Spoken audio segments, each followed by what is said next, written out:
Bam Adebayo's 83-point game was not what I had on my bingo card for the NBA season this year.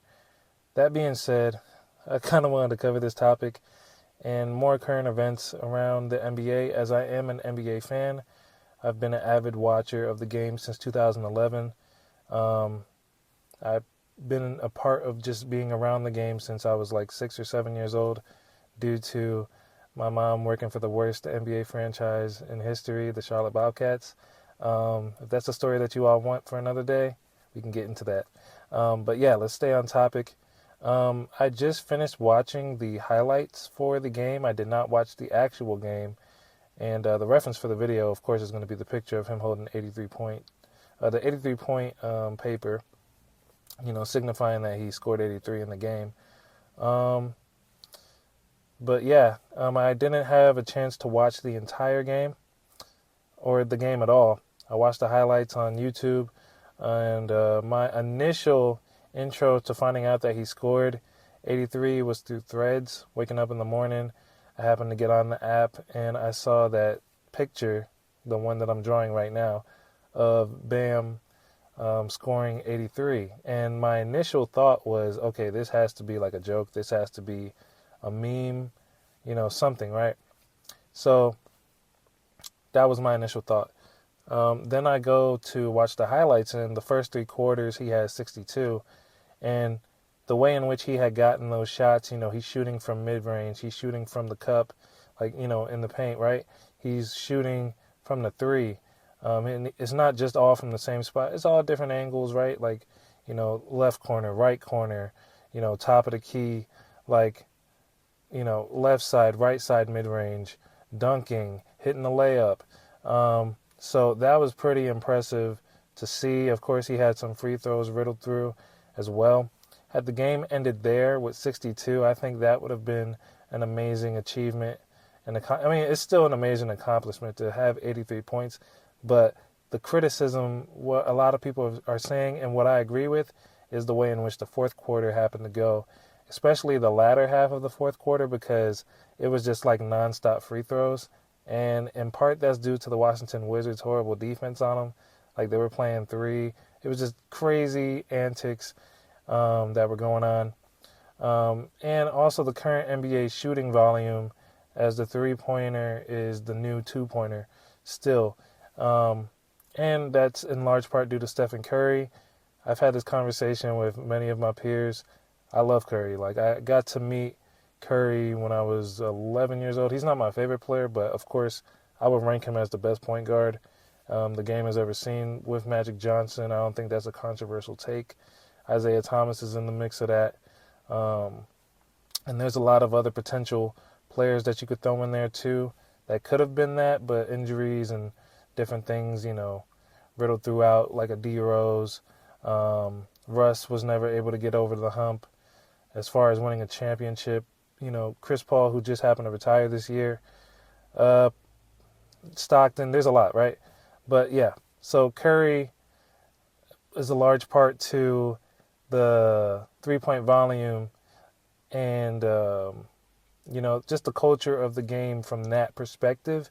And not just Curry, but the Golden State Warriors in the 2010s, the 2000, I would say 14 onward era of the Warriors. Curry was drafted in 2009, but really that team gelled together. If I remember correctly, my 8th grade year, which was around that time. And I remember them winning their first title. This isn't initially what I was going to get into on this video, but I think it just paints the larger picture. What made Golden State so unique was the fact that this was their particular style, and the rest of the league had to adapt because it became winning basketball. They figured out a formula that translated to winning. But the bad side of the NBA product now is that a lot of teams have resorted to living and dying by the three. And because you don't have a prime Stephen Curry, a prime Klay Thompson, and a Draymond, that I guess you would say a nucleus to that organization. And of course the coaching staff, with Mark Jackson and then eventually Steve Kerr taking over and his philosophy being applied to help advance that team too. Like, it looks very wacky. It looks very, a lot of people have been saying unethical. I wouldn't go to say unethical, but it's just like it doesn't fit the mold of a lot of players that are attempting to do so. And that goes to the Bam Adebayo performance. Like I said earlier, I wouldn't have predicted that Bam would have 83 points. I was talking to my barber and somebody else about this convo and about a topic in particular, and you would think someone like a Luka, who is a score first and he's a good passer, guard, like he's known for his scoring ability, or like someone like a Kyrie, or even you throw in a KD, which KD, though he's my favorite player, I don't think he would get that many due to the fact that like the way his game is, especially now, I think it's very percentage and spot driven, but you never know. Like, I don't think it would have been unbelievable for KD to have 70 points, right? We saw Embiid, who is a scoring big. Another player like a Jokic. Of course, I just mentioned Curry earlier. Those players, Kyrie, right? Those players like in that ball field that are known for their elite level scoring, I think would be passable on getting that type of record. Like Kobe was a scorer. Wilt was a scorer. And we're going to get into a couple thoughts from other content creators that are more known for doing basketball content than I am, because, I'm just sharing my passions through art and illustration. And I felt it was necessary to kind of speak to this topic as it's trending in the space now, right? So, What Slaps, Coach Midrange, and Johnny Arnett are three content creators within the basketball space that I happen to frequent. And on What Slaps video, talking about Bam's game, he said that it's good for the NBA product, as a gain in viewership to this particular game, a Wizards versus Miami Heat game, is a heavily ignorable game. The Wizards are one of the worst teams, or probably I think the worst team in the NBA this year. Miami is somewhat lackluster in the fact that they don't have a Jimmy Butler anymore. Bam Adebayo is an all-star. He is an elite defensive, anchor.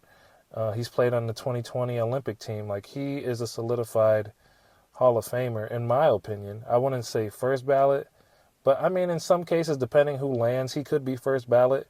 I don't know if that's a controversial take. But he also said that it creates conversation on where defensive coverages are in need of improvement, especially teams going against, Miami. Oh, and actually, these are my own opinions, so I apologize. Westlap said it's bad regarding the last quarter.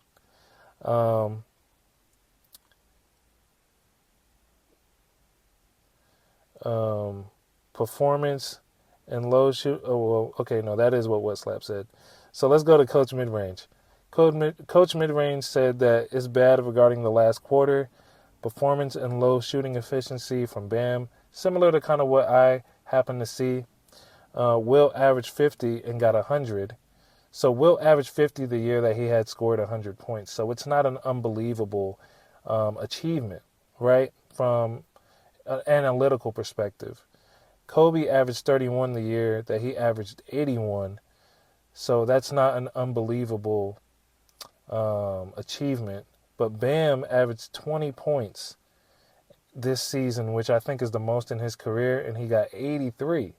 So it's nearly, 4 times what he usually averages, where the others are 2 times for like a Wilt and 3 for a Kobe, right? And the reason it could look bad for the league is because, you just think of the betting and gambling with FanDuel and just current league culture, it being so prevalent. That was something that Coach Midrange had spoken about on his video, which I thought was, a very valid statement. Johnny Arnett had said that Bam shoots a career 4.7 free throw a game, and he had 43 in this, 43 free throws in this game. So it was a drastically larger number. That's 39 more free throws than what you usually average. If you want to get super technical, I mean, that's 38 more free throws, right? 4.75 and up, round up, right? You're averaging 3 free throws a game, but in this game, you're averaging 39 more. He had 62 and 3/4 and had the Miami Heat had a 19-point lead in the fourth. Under 7 minutes in the fourth, Bam had 71, and the Heat were up 28. So Bam wasn't really needed in the rest of this game. It was more so Miami helping him to go after that record.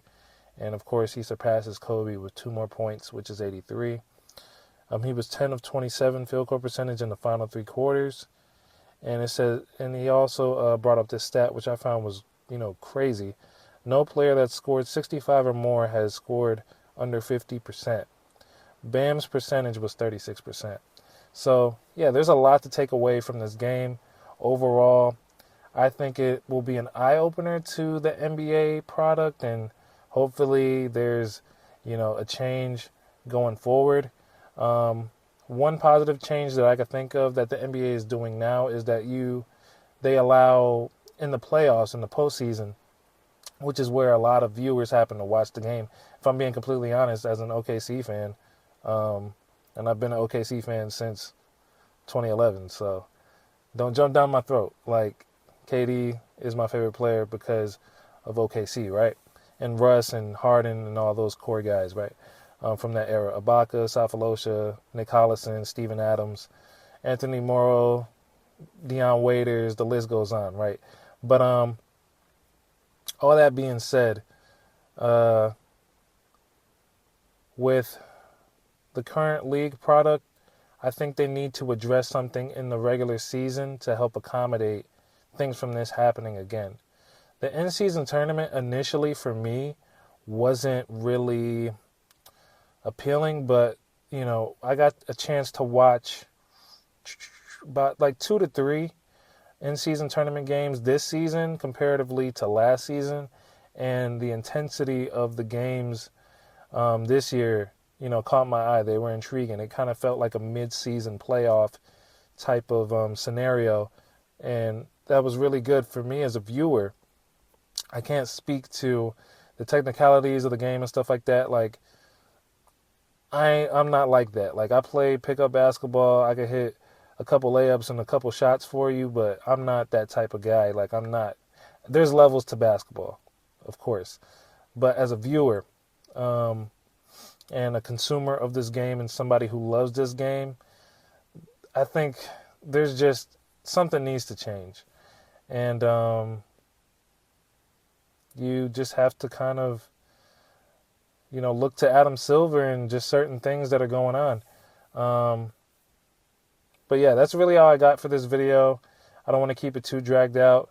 The 3 people I mentioned that happen to make better basketball content than I do, way better basketball content, though I feel they can explain it better than I could have, but I just wanted to speak to this topic as I do love the game, and I want to, just speak to it. So I've been your host, Eli Maxson. Hope you enjoyed this video.